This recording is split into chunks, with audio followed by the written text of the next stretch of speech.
తల్లిదండ్రుల్ని బాధ పెట్టిన ఏ పిల్లలు వాళ్ళ సక్సెస్ని కంటిన్యూస్గా చూడలేరు. మన హైదరాబాదులోనే ఉండే నాగమారుతి శర్మ గారు, ఆయన సిబిఐ స్పెషల్ కోర్టు జడ్జిగా పనిచేశారు. ఆయన రామాయణం అంటే ఇంకా ఆయన అదే మార్గంలో ఉంటాడు.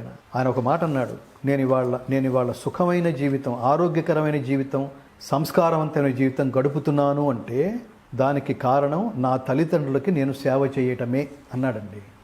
మీరు లంచం తీసుకోవచ్చు కదా, వాళ్ళంతటి వాళ్ళే ఇస్తున్నప్పుడు అని అంటే ఆయన ఇంకొక మాట అన్నాడు, ధర్మం తప్పితే మరణించినట్టే కదా, అది తెలిసి ఆ ప్రశ్న ఎలా అడుగుతారు అన్నాడు ఆయన.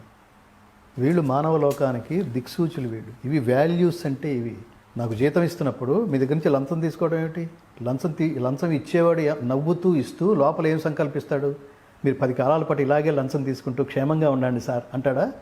వీడు సర్వనాశనం అయిపోవాలని కాంక్షించడం లోపల. అదే కదా తర్వాత కాలంలో నీ ఫ్యామిలీ ఎఫెక్ట్ అవ్వడానికి కారణం. నీ ఆరోగ్యాలు, మీ పిల్లల ఆరోగ్యాలు